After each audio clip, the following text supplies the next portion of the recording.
गांव में दो दोस्त रहते थे, भैरव और भूरा। भूरा स्वभाव से लालची था।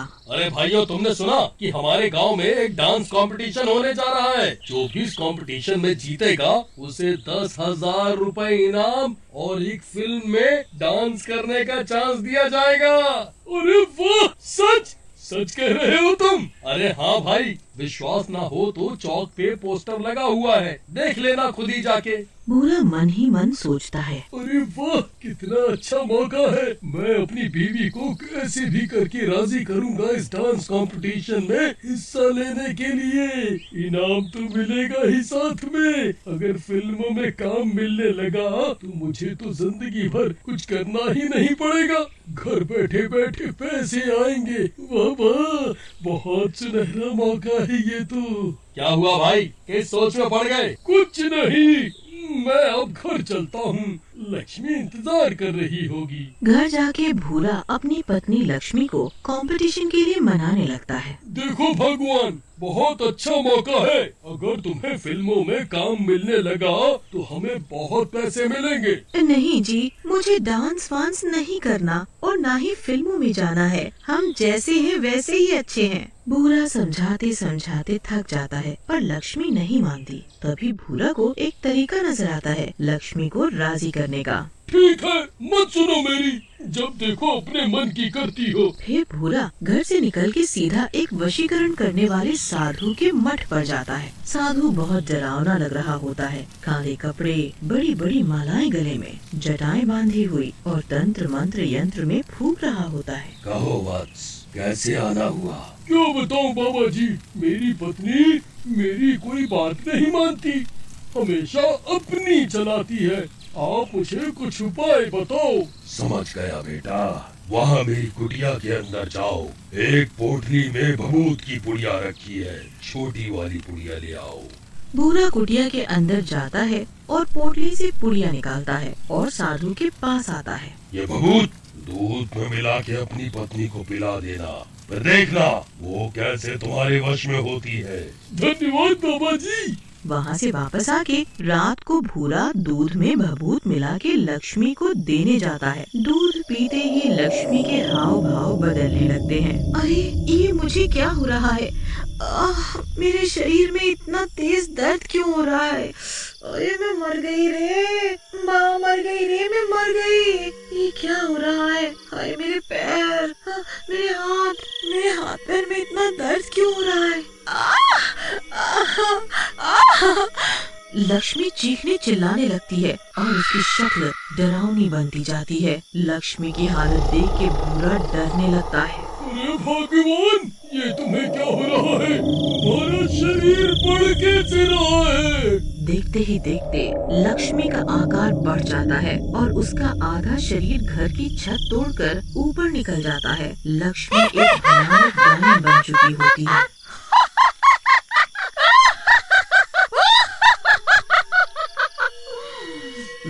कितनी बड़ी हो गई हो, ये सब मेरे चुटकी समान हो गए हैं। हे भगवान, ये क्या? ये तो मेरे वश में क्या, अब तो किसी के वश में नहीं आएगी। भागो रे भागो, ये तो राक्षसी डायन बन गई है, सबको मार खाएगी। भाग ले भूरा, भाग ले। फिर भूरा वहाँ से भागना शुरू करता है। कोई बचाओ मुझे, मेरी पत्नी डायन बन गई, बचाओ डायन पत्नी से। यहाँ वो राक्षसी डायन सब तोड़ फोड़ मचा रही थी। जो भी उसके सामने आता सब उखाड़ के फेंक देती। ये घर किसका है? इसे तो मैं उंगली से उखाड़ दूंगी। डायन धम धम की आवाज करते हुए आगे बढ़ने लगी। जहाँ वो कदम रखती वहीं धरती हिलने लगती। पूरा गांव तहस नहस कर रही थी डायन। अरे ये क्या भला है? इतनी विशाल पहाड़ जैसी डायन, ये तो पूरा गांव उखाड़ के फेंक देगी। अरे भाग्यवान, जल्दी निकलो बाहर घर से। वो देखो, वो डायन हमारे घर की तरफ ही आ रही है। चलते चलते डायन जंगल की तरफ निकल जाती है। अरे भाइयों, ये अचानक डायन कहाँ से आ गई? तब भूरा डरते डरते गांव वालों को सारी बात बताता है।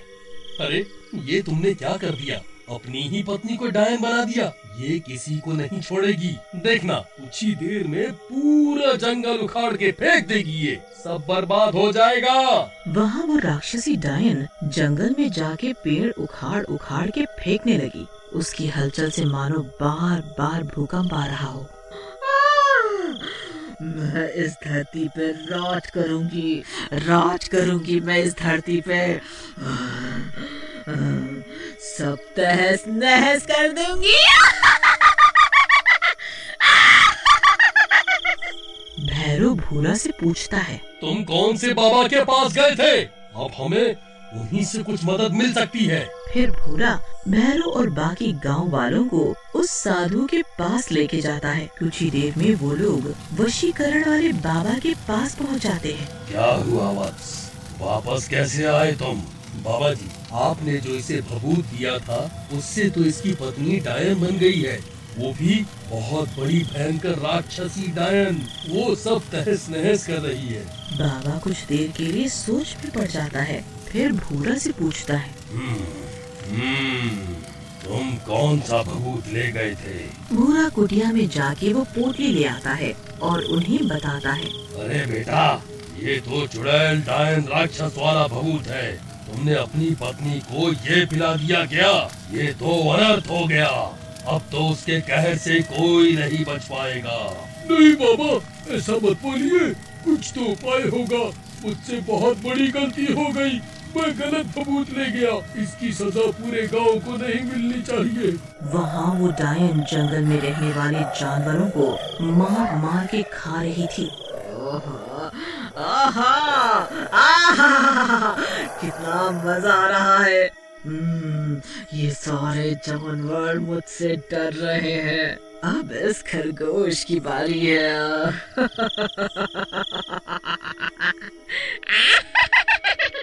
एकदम से वो खरगोश को पकड़ती है और उसे मार के खाने लगती है। सारे जानवर ये तहलका देख के यहाँ वहाँ भागने लगते हैं। आधा जंगल वो उजाड़ चुकी होती है। यहाँ सारे गांव वाले परेशान हो रहे होते हैं कि कैसे लक्ष्मी को सही किया जाए। फिर साधु उन्हें एक उपाय बताता है। मेरे पास एक सिद्धि प्राप्त भभूत है। ये मैंने बहुत तंत्र मंत्र करने के बाद प्राप्त किया था। इसे तुम अगर कैसे भी उस डायन को खिला पाओ तो वो वापस राक्षसी आकार से निकल के इंसानी रूप में आ जाएगी। पर इसमें तो बहुत खतरा है। जो भी उस डायन के सामने जाएगा वो उसे एक टुकड़े में चबा जाएगी। ये सब मेरे लालच की वजह से हुआ है। अब इसे मैं ही ठीक करूँगा। फिर भूरा बाकी गांव वालों के साथ वापस गांव आ जाता है। हमें रास्ता तो मिल गया, पर खिलाएंगे कैसे इसे? भाई एक काम कर सकते हैं, क्यों ना हम इस भभूत को मांस में मिला दें। जब डायन मांस खाएगी तो ये उसके पेट तक खुद ही पहुंच जाएगा। हाँ, ये तुमने सही तरकीब निकाली। अब कैसे भी करके ये खिलाना होगा, इससे पहले कि वो सब कुछ उजाड़ दे। भूरा फिर मांस बनाता है और उसमें भभूत मिला के जंगल की तरफ निकल पड़ता है। जंगल में जाके, ओ डायन, देख मैं तेरे लिए मांस लाया हूँ। डायन पलट के पीछे देखती है। तू ही एक समझदार लगता है पूरे गांव में। हाँ और क्या, अब पूरे धरती पर तेरा ही राज होने वाला है। तो मैं कोई पागल थोड़े ना हूँ। मुझे अपनी सेवा में रख लो और ये मांस खाओ। देखो कितना स्वादिष्ट है। वाह, महक तो बड़ी अच्छी आ रही है।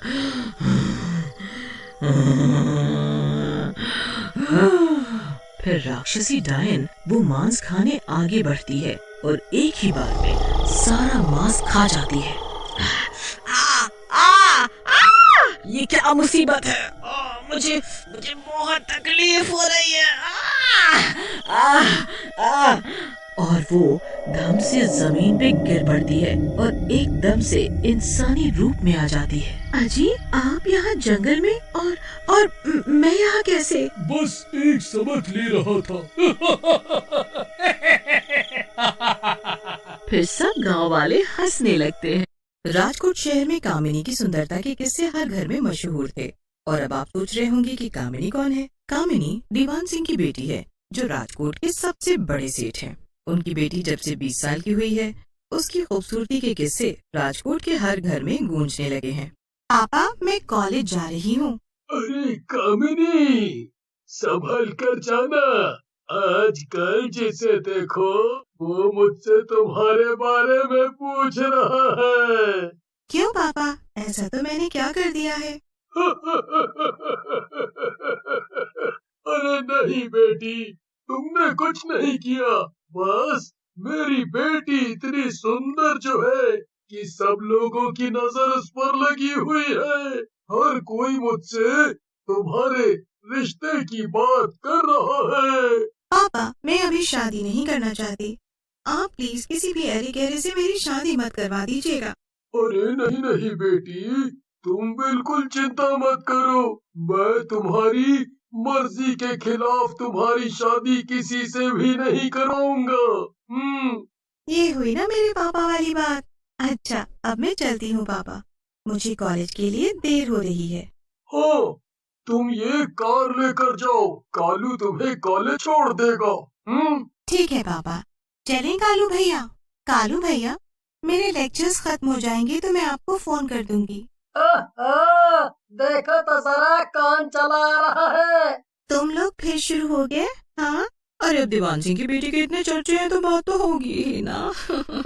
हाय, काश हम भी इतने सुंदर होते, लोग हमारे बारे में भी बातें करते रहते। अब बस भी करो तुम सब, मुझे इन सब बातों से कोई फर्क नहीं पड़ता। सच में तुझे अच्छा नहीं लगता लोग तेरे बारे में बात करते हैं? तुझसे शादी करने के लिए मरे जा रहे हैं। सच बताओ तो मुझे उस इंसान की तलाश है जिसे मेरा दिल पसंद करे, जो मेरे लिए बना हो। और कहाँ मिलेगा वो तुझे? अब क्या पता कहाँ मिलेगा मुझे वो। शायद आज ही मिल जाए, अभी ही मिल जाए। ये सब ख्याली पुलाव पकाना बंद कर दो मैडम। ये दिल का धड़कना, प्यार व्यार सब बेकार की बातें होते हैं। इसमें सिर्फ धोखा और दर्द ही मिलता है, और कुछ नहीं। प्यार में दर्द मिलता है, वो भी सही। मैं तैयार हूँ उसके लिए। अभी तो वो इंसान मिला भी नहीं तो इसका ये हाल है। जरा सोचो, अगर मिल जाएगा तो क्या करेगी ये। अरे सुन कुणाल, वहाँ क्या हो रहा है? सब लड़कियाँ ऐसे घेरा बना के क्यों खड़ी हैं? अरे कॉलेज में एक नया लड़का आया है। लड़का क्या, लड़कियाँ तो उसे राजकुमार कह रही हैं। क्या बॉडी है, क्या शक्ल है। मैं लड़की होता तो उस पर जरूर फिसल जाता। अरे ऐसा भी कौन है जो कामिनी के आगे टिक पाए? चलो आओ देखते हैं कामिनी। हाँ हाँ हाँ, मैं भी तो देखूं आखिर ये है कौन जिसकी वजह से लोग इतना पागल हुए जा रहे हैं। कामिनी की नजर पहली बार उससे मिलती है, पर वो एक पल कामिनी के लिए काफी था, उसकी आंखों में खो जाने के लिए। अरे मेरा तो दिल कर रहा है कि मैं अभी से प्रपोज कर दूं। सोचना भी मत, ये सिर्फ मेरा है। और इसका नाम क्या है? इसका नाम मल्हार मल्होत्रा है। मल्हार? पता नहीं क्यों, पर इसे देखकर मुझे ऐसा लग रहा है कि मैं इसे जानती हूँ। हाँ, सारी लड़कियों को ऐसा ही लगता है इतने खूबसूरत लड़के को देखकर। पर मल्हार किसी से बात नहीं कर रहा। उसने किसी भी लड़की को अपना नंबर तक नहीं दिया है। अच्छा है, अगर वो सबको एक जैसा मानेगा तो स्पेशल लड़की को कैसा लगेगा। ऑफ कोर्स कामिनी। अब कामिनी से सुंदर यहाँ और कौन है? मल्हार। मल्हार और कामिनी की जोड़ी बहुत अच्छी रहेगी, सच में। मैं जाकर बात करती हूँ उससे। हेलो, मेरा नाम। एक्सक्यूज मी, मुझे देर हो रही है क्लास के लिए। अरे बाप रे, इसने तो मुड़कर कामिनी को नहीं देखा। मानना पड़ेगा इसे। अरे इसने कामिनी से बात ही नहीं की, इम्पॉसिबल। ठीक है, देखते हैं कब तक बात नहीं करता। कामिनी मल्हार से बात करने के मौके ढूंढती रही, लेकिन मल्हार उससे हमेशा से ही दूर भागता रहा। आज कॉलेज की तरफ से पिकनिक का आयोजन किया गया था, जहाँ सारे स्टूडेंट्स को जंगल में। हाँ, इससे अच्छा मौका नहीं मिलेगा मुझे। मैं उसे किसी बहाने से जंगल के अंदर ले जाती हूँ। हाँ जाओ जाओ, हम यहाँ सब कुछ संभाल लेंगे। मल्हार, मेरी अंगूठी जंगल में खो गई है, क्या तुम प्लीज मेरी मदद कर दोगे उसे ढूंढने में? मैं? ठीक है, अगर तुम नहीं चलना चाहती तो मैं अकेली चली जाती हूँ जंगल में। रुको, जंगल में कई सारे जानवर होंगे, तुम अकेली मत जाओ, मैं चलता हूँ साथ में। Thank you. कामिनी और मल्हार जंगल में काफी अंदर तक आ जाते हैं। मल्हार, मैं तुम्हें अपने दिल की बात कहना चाहती हूँ। कामिनी प्लीज ये सब मत कहो, मैं तुम्हारे साथ प्यार नहीं कर सकता, तुम में कोई कमी नहीं, लेकिन मेरी मजबूरी है कि मैं। आ, मुझे शायद किसी सांप ने काट लिया। आ, मेरा पैर। कामिनी दर्द से चीख रही थी और उसे ऐसी हालत में देखकर मल्हार अपने असली रूप में आ गया। वो एक इच्छाधारी नाग था। मल्हार, तुम ये। यही मेरी सच्चाई है कामिनी, मैं एक इच्छाधारी नाग हूँ। मैंने जब तुम्हें पहले देखा तो तभी मुझे तुमसे प्यार हो गया था, लेकिन मैं तुम्हारी जिंदगी खराब नहीं कर सकता, इसीलिए तुमसे दूर भाग रहा था। अगर यही बात है मल्हार, तो मैं तुम्हें हर रूप में अपनाने को तैयार हूँ। आज के बाद तुम्हारा ये राज बस हम दोनों के बीच ही रहेगा। मैं वादा करता हूँ कि मैं हर मुसीबत में तुम्हारा साथ दूंगा। मैंने तुमसे सच्चा प्यार किया है मल्हार, मैं तुम्हें खो नहीं सकती। उस जंगल से निकलने के बाद कामिनी और मल्हार साथ हो गए। उनका प्यार दिन प्रतिदिन गहरा होता चला गया और उन दोनों ने जल्दी ही शादी भी कर ली। मल्हार इच्छाधारी नाग था। ये बात कामिनी ने अपने पिता से भी नहीं कही थी, लेकिन मल्हार के नागलोक में ये बात पता चल चुकी थी कि उसने एक इंसान से शादी की है। हम दोनों ने कोई गलती नहीं की है मल्हार, हम एक दूसरे से प्यार करते हैं, हमें कोई अलग नहीं कर सकता। हम करेंगे तुम लोगों को अलग। तुम दोनों यहाँ क्या करने आए हो? तुम्हें क्या लगा कि नागों के सरदार तुम्हें यूं ही छोड़ देंगे? नाग लोग के नाग इंसानों से शादी नहीं कर सकते हैं। तुमने नियमों को तोड़ा है, अब सजा भी भुगतो। तुम्हारे साथ ये भी सजा को भुगतेगी। देखो, तुम्हें मेरे साथ जो करना है करो, पर कामिनी को छोड़ दो, इसे जाने दो। अगर इसे जाने दिया तो ये नागलोक का सच बाहर ला देगी, इसे तो मरना ही होगा। विश और ध्रुव मिलकर कामिनी को मार देते हैं और मल्हार को अपना बंदी बना लेते हैं और उसे अपने साथ नागलोक ले जाते हैं। लेकिन कामिनी की अकाल मृत्यु होने से उसे मुक्ति नहीं मिलती और वो एक चुड़ैल में बदल जाती है। ये तुमने हमारे साथ अच्छा नहीं किया, मेरी प्यार भरी दुनिया को उजाड़ दिया तुम सब। अब ये चुड़ैल अपने नाक को तुम सबसे आजाद करवाएगी, किसी को भी नहीं छोड़ूंगी मैं आ रही हूँ मल्हार को वापस पाने के लिए। कामिनी अब चुड़ैल बन चुकी थी। वो उठकर नागलोक पहुंचती है। कसूर तो हमारा भी नहीं था, फिर भी तुमने हम दोनों को अलग किया, हमारे प्यार की दुनिया का नाश कर दिया। अब मैं भी वही इन सब नागिनों के साथ करूंगी। मुझे शांति बस इनकी मौत से ही मिलेगी, मैं इन्हें नहीं छोड़ूंगी। मल्हार, इसे रोको नहीं तो पूरा नागलोक बर्बाद हो जाएगा। कामिनी, इन्होंने हमारे साथ अच्छा नहीं किया, लेकिन हम भी उनके साथ वही करके क्यों अपने प्यार को बदनाम करें? इन्हें छोड़ दो। मैं अपने प्यार के लिए इन सब को छोड़ रही, लेकिन अब तुम सब बताओ, क्या तुम मुझे एक नया जीवन दे सकते हो? हम दोनों कैसे एक हो पाएंगे अब? मैं एक चुड़ैल बन चुकी हूँ और मल्हार एक नाग है। तुम्हारी वजह से हमने हमारी जिंदगी को खो दिया है, हमारे प्यार को खो दिया। मैं अपने चेहरे को रख भी लूं तो भी एक चुड़ैल और नाग कैसे? तुम्हारी ये हालत मेरी वजह से ही तो हुई है, इसीलिए ही तो तुम चुड़ैल बनी हो। इसीलिए मैं तुम्हारा साथ कभी नहीं छोड़ूंगा। पर मैं अब तुम्हारे लायक नहीं रही मल्हार। तुम्हारे प्यार को देखकर हमें और भी ज्यादा अपनी गलती का एहसास हो रहा है, इसीलिए आज के बाद इस नागलोक में तुम दोनों की मूर्ति को प्रेम मूर्ति के नाम से पूजा जाएगा, जिससे हर प्रेमी जोड़े को आशीर्वाद और हौसला मिलता रहेगा कि एक चुड़ैल और नाग किस हद तक एक दूसरे से प्यार कर सकते